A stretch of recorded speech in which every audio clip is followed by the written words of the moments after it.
Hello, I'm Representative Matthew Dowling, representing the 51st Legislative District in Fayette and Somerset counties.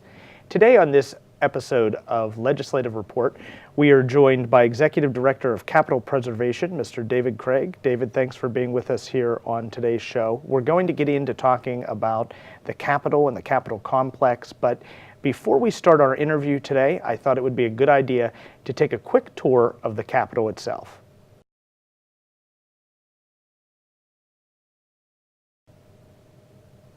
I hope you have enjoyed the tour of our Capitol here in Harrisburg. Joining me today is Executive Director of Capital Preservation, David Craig. David, Capital Preservation, your committee, was formed, from my understanding, back in the early 1980s. Can you give me a little bit of insight on why it was created? What's the history behind the committee itself? My understanding is that Matt Ryan, who is now deceased, formulated the committee because he saw the neglect that the building has been under for many years of deferred maintenance and the changes that have gone through it in the name of progress. And he thought that the building could use a loving touch in returning to its original splendor, and along with the support of Mr. Irvis as well. So, when you talk about the building's condition back in the early 80s, those who just watched our tour of the building saw kind of the grand halls and the spaces that are mostly restored at this point in time. How bad was it whenever Capital Preservation started doing their work in the early 80s? Well, it's kind of hard to say depending upon the areas that you were in. Most of the areas had been given the touch of lowered ceilings with the 2x4 lay-ins because of the energy crisis and that sort of stuff in the 60s and 70s in the name of progress and saving and conserving energy, that they dropped the ceilings and they would run duct work through ornate plaster work and stuff, and routing cables and wires and such, so that you can't really see the splendor and the craftsmanship that went into the building that was above all of these ceilings. And they would put in, faux paneling that was in places that you had a 14-foot high ceiling, and ultimately they brought it down to an 8-foot ceiling. So they came through this historic building, this great piece that we have, and basically did renovations similar to what you may do in or find in your grandmother's basement. Pretty much. So your job as the Capital Preservation Committee was to come in and to restore some of those items. Is that correct? And I know before we started rolling tape here earlier today, we talked about restoration versus preservation. So can you tell me a little bit about that? Well, restoration and preservation are pretty much the same in the fact that you're returning it to a previous state, and it's whether or not you're keeping its intended use. Preserving is keeping it as is or as close as possible. Restoring could be recreating some items that were lost due to neglect or what have you. So we pride ourselves in trying to comply as closely as possible with the Secretary of Interior standards with restoration.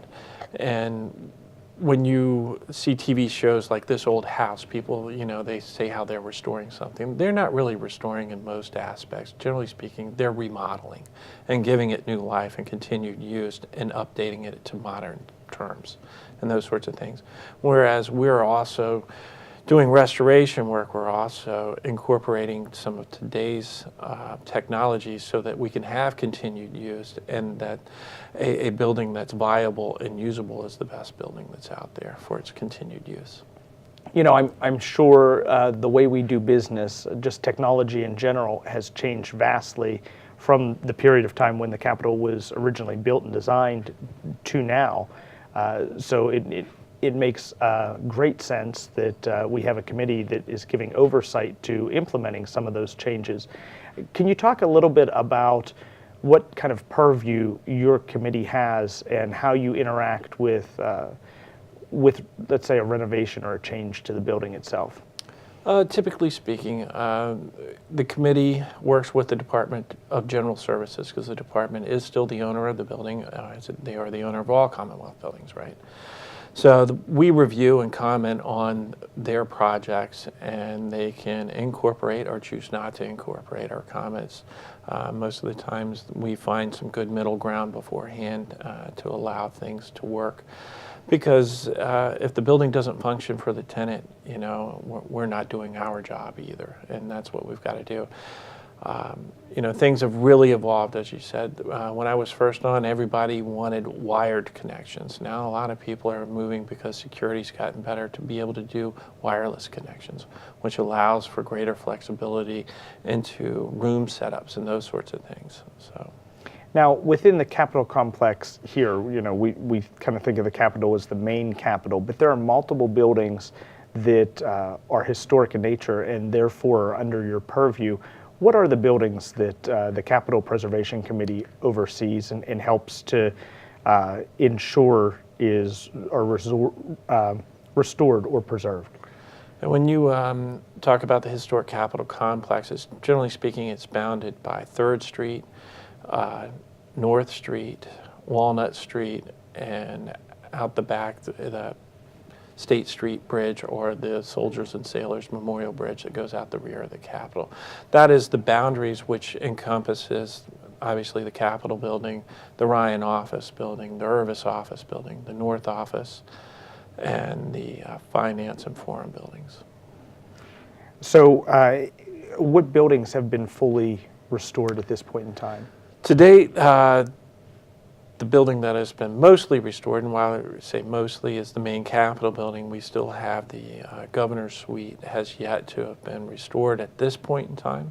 But you know, we're keeping our eye, and hopefully an opportunity comes up that we'll be able to get in there and do that suite as well. And how do you plan for a project like that? Is that something that the committee would look at and say this is an area we need to restore, or does it happen naturally as DGS would make plans to repurpose a space or something of that nature?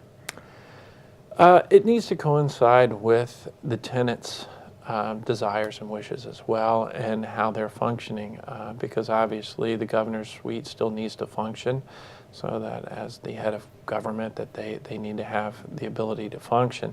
So it's generally often, or it's very hard to find a window in time in that area. So we're hopefully that, you know, a second-term governor may look at more favorably upon doing such a thing than, you know, when somebody first comes in, they want to hit the ground running and not necessarily hitting a lot of speed bumps along the way. So the dollars that are used to preserve the Capitol and that run your committee are mostly taxpayer dollars, but you're also set up in such a way that individuals can donate to a trust. Is that correct? Yes, they can donate to the Capitol Preservation Committee, and those funds can go into either one of two accounts: our Restoration Trust Fund, and or if you want to donate directly to the PA Civil War flags, we also have an account for the Civil War flags if you want to donate towards there.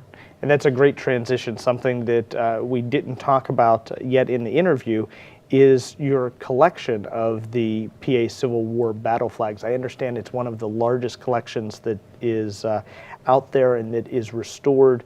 And those are state flags. Can you tell us a little bit about the flags in the collection and about the collection itself?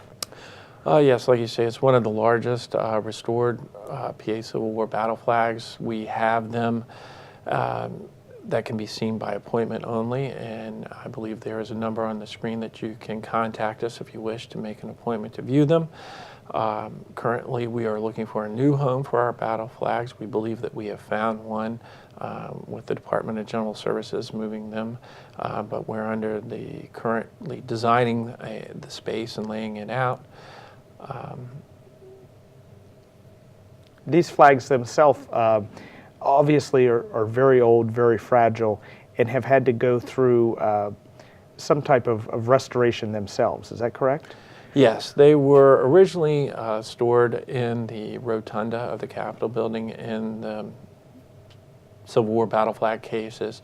They were furled up when they were brought into the Capitol from what is now the Ryan Office Building.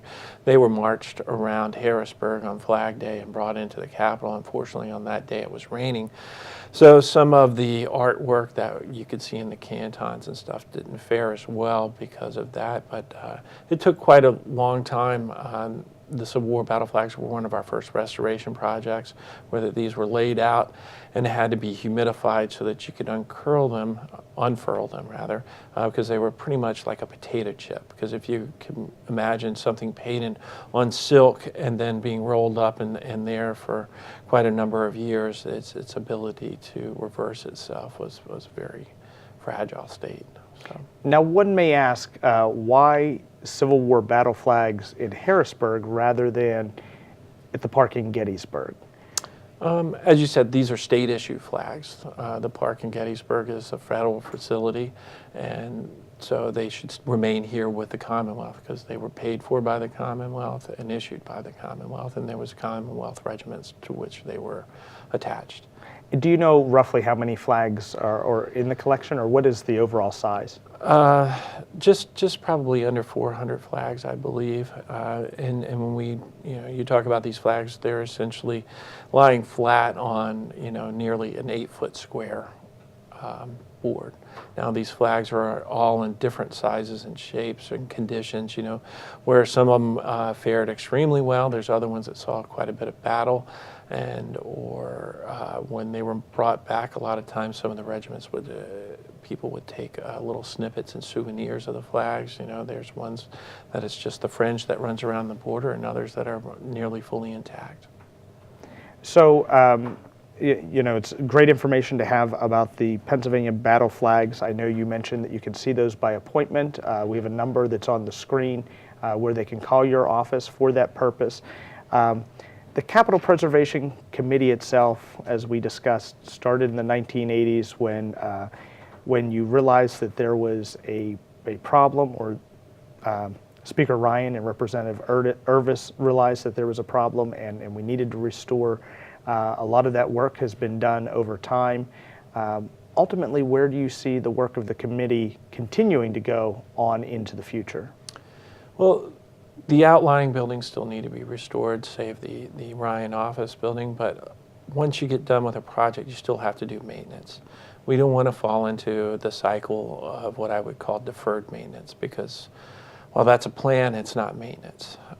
And we say that the best form of preservation is maintenance, because if you allow something to fall back into that disrepair, it's not good stewardship, number one, and B, it's going to be much more costly to revert back to its original state at that point in time. One of the questions I wanted to close with today is to ask if you could put a dollar amount or a value on the historic Capitol complex, the art, the contents. Do you have any idea of what that would be? My response is really, it's truly priceless. It has intrinsic value at this point. If you look at the fact that, say that you had something that was near and dear that your father passed down to you, which he received from his father, which, prior to that was your great-grandfather passed it on to, and so forth. That comes down as a family heirloom that people pass along from generation to generation. I look at it as this building much in the same way that, this building will survive all of us. And when you look at it, the way that this building was positioned and set high upon a knoll and a hill when you come into Harrisburg, it is the seat of government that people look up to and hold it up, and that's the way it should be dealt with. Well, important work that your committee does, and something that may be overlooked sometimes by the constituents, but very important to preserve what we have here, a priceless piece of history, our Capitol complex in Harrisburg. Thank you so much for being with us today, David. If you who are viewing have any questions for my office or would like to set up a tour of the Capitol, you can contact me on the information which will be on your screen in just a moment. Thank you for tuning in to Legislative Report. I'm Representative Matthew Dowling.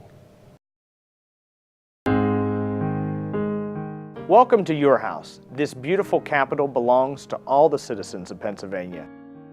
At its point of dedication, it was described by President Teddy Roosevelt as one of the most beautiful in the nation. I'd like now to take you on a brief tour of our beautiful house, emphasizing the religious art and scriptural references within. There are over 50 religious pictures and scriptural references carved within these walls. Maybe you noticed outside, coming up the steps on the left, inscribed in stone, is our nation's motto, "In God we trust." On the right is the quote, "There's a time to pray and a time to fight." That's from the fighting parson of Montgomery County, Reverend Peter Muhlenberg. And also William Penn's quote, "Government is of divine origin, and any government is free where laws rule and people are party to those laws." The main Capitol was completed in 1906 at a cost of $13 million, and probably could not be duplicated today at any price. The 5-story exterior is Vermont granite, and the roof is a green glazed tile. The Capitol dome was inspired by the Basilica of St. Peter in Rome. It reaches 272 feet and weighs 52 million pounds. The gold female figure on top of the dome has been nicknamed Miss Pennsylvania. Many believe the figure represents William Penn's daughter, Letitia, entitled Commonwealth by sculptor Roland Perry. She holds a staff in one hand representing statehood, while the other is extended in holy benediction over our state. The Capitol's main 17-foot bronze doors weigh 1 ton each. Each was poured as a single unit into a wax mold. This beautiful, sweeping Italian marble staircase, flanked by 2 large white angels in the Capitol Rotunda, is patterned after the grand stairway of the Opera House in Paris. Above it are many beautiful works of art and historic inscriptions written in large letters. Around the base of the dome are the words of our founder, William Penn. There may be room there for such a holy experiment, for the nations want a precedent, and my God will make it the seed of a nation. That example may be set upon the nations, that we may do the thing that is truly wise and just. And what did our founder, William Penn, think about government? He said when he wrote the frame of our government, "Whereas the glory of Almighty God and the good of mankind is the reason and end of government, and therefore government in itself is a venerable ordinance of God." 4 large murals are found in the recessed arches of the rotunda. These paintings by Pennsylvania artist Edwin Austin Abbey commemorate the spiritual, intellectual, and economic advances of the Commonwealth. One, entitled "The Spirit of Religious Liberty," is a tribute to William Penn and depicts the ships of the early settlers being guided by faith and hope to the new land of promise. The Spirit of Light features light bearers in the foreground and oil derricks in the background. 4 medallion paintings are located above the 4 pillars which support the Capitol dome. They represent what the artist viewed as the forces of civilization: religion, science, law, and art. 4 statues below them are prominent officials of the 1800s. Senator Matthew Stanley Quay, Adjutant General Thomas Stewart, Senator Henry Oliver, and Civil War Governor Andrew Curtin. Throughout the rotunda in both corridors is a richly covered pavement, interspersed with more than 400 tile mosaics, the creation of Henry Mercer of Doylestown. The mosaics feature animals, industries, modes of travel, and occupations common throughout Pennsylvania. At one time, 6 glass-enclosed cases on the main floor of the rotunda contained 352 historic flags and banners carried by the Pennsylvania regiments in various battles of the Civil War and the Spanish-American War. In 1981, a project was begun to research and preserve those flags aged in battle scars. The flags have been removed from the glass cases and treated, preserved, and stored in a climate-controlled condition a few blocks from the Capitol. 2 books document the history of many of those flags. South of the rotunda, off the 2nd floor balcony, is the chamber of the Pennsylvania House of Representatives. The House chamber is the largest room in the state capitol. Its walls are lined with French marble taken from quarries owned by monks in the Pyrenees Mountains. The monks would not sell the marble, but were convinced to reopen the quarry and donate it to the Commonwealth. The paintings in the chamber are also by Edwin Austin Abbey, who is paid $25 a square foot. Today, the Pennsylvania Arts Commission values the paintings at more than $1 million. The largest painting, located behind and above the speaker's chair, is called the Apotheosis. It depicts many famous men in Pennsylvania history, including William Penn and Benjamin Franklin, Dr. Benjamin Rush, one of the youngest signers of the Declaration of Independence, and Daniel Boone are among others. At the bottom of the painting is Deuteronomy 32:7. Remember the days of old, consider the years of many generations. Ask thy father, and he will show thee, your elders, and they will tell thee. To the left is Penn's treaty with the Indians, a treaty that was never signed, but never broken. To the right, the reading of the Declaration of Independence at Independence Hall in Philadelphia on July 4, 1776. In the back of the chamber is Abbey's final work titled Valley Forge, which pictures Baron von Steuben reviewing Washington's troops. Abbey died before completing the painting, and both panels on both sides were left empty as a tribute to him. The chandeliers in the house are made of solid bronze and decorated with 22-karat gold leaf. The large chandeliers weigh 4 tons each. They are so huge that a man can stand upright inside them to clean them and to change the bulbs. On the ceiling, towards the back of the house, in large gold and black letters, is the scripture from the Gospel of St. John, chapter 8:32.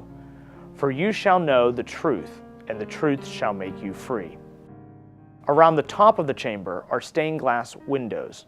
The one titled Religion has a large cross on it. The one titled Liberty has an American flag. Across the rotunda from the house is the Senate chamber. Once called the Green Room, it features desks made of solid mahogany imported from British Honduras. The chamber is lined with rare catamaran marble imported from Ireland. The Senate draperies are made of gold French velvet, and each pair weighs 87 pounds. Just below the ceiling are 10 circular stained glass windows by W.B. Van Ingen, symbolizing weaving, temperance, glass blowing, peace, railroads, militia, legislature history, foundries, and architecture. 14 similar windows can be found in the house chamber. There are 24 scriptural references in the Senate chamber, a few in every picture. The Senate features beautiful murals by Pennsylvania artist Violet Oakley. 2 murals, which represent the creation of the Union, portray Washington and his troops marching through Philadelphia on their way to the Battle of Brandywine in 1777, and Washington presiding over the Constitutional Convention in Independence Hall 10 years later. 2 murals representing the preservation of the Union can be seen on opposite sides of the front wall. They depict General George Meade and his troops in camp right before the Battle of Gettysburg, and President Lincoln delivering the Gettysburg Address later that same year. At the top front wall is Oakley's representation of William Penn's vision, International Understanding. On the very top left, you can see John chapter 19:37. They shall look upon him who is pierced. And on the top right is Exodus chapter 3:7. I have seen the affliction of my people and have heard their cry. If you look directly behind the President Pro Temp's chair, you will see Corinthians chapter 9:10. Let every man take heed how he buildeth thereupon. Oakley's talent is also evident in her paintings in the State Supreme Court room on the 4th floor of the main Capitol. 16 wall panels portray the evolution of law through the ages. The largest, just behind the Chief Justice's chair, is a 10-foot by 14-foot painting of Moses pounding the 10 Commandments. To the right is the same size picture of Jesus giving his Sermon on the Mount, with the Beatitudes listed below it. Looking through the chandeliers, you'll see a statue of Moses seated on the throne. Look below the picture of the law, and you'll see Psalm 138:2. Thou hast magnified the word above all thy name. Another room displaying Oakley's art is the governor's reception room, adjacent to the governor's office on the Capitol's second floor. It's the site of many of the governor's news conferences and briefings. There's a series of murals by Oakley chronicling the life of William Penn and his personal experiences during years of persecution against the Quakers in England. There are 9 scriptures attached to the paintings. For example, when looking at the wall on the right of the speaker's table is the depiction of Admiral Penn denouncing his son. In that you will see Psalm 45:10. Forget also thine own people and thine father's house. Look to the left of the table and you will see a picture of the Mount of Vision. On it is quoted Matthew chapter 3:3. The voice of one crying in the wilderness, call the most. Visible sections of the Capitol, or very ornate areas, like most members' offices, include caucus rooms where members of each party meet to discuss bills and amendments prior to passage. The Pennsylvania House of Representatives is the oldest continuously democratically elected body in America. It's been in existence since 1682. At that time, Pennsylvania had a unicameral legislature. That is to say, there was only one legislative chamber. The state Senate did not exist until 1790. The 203 men and women who serve in the Pennsylvania House represent more than 12 million residents in our Commonwealth. It's a pleasure to represent you in the State House of Representatives, a responsibility I take very seriously. I hope you've enjoyed the tour and a chance to see all the godly heritage that is reflected here in these scriptures on these walls. Take care and God bless.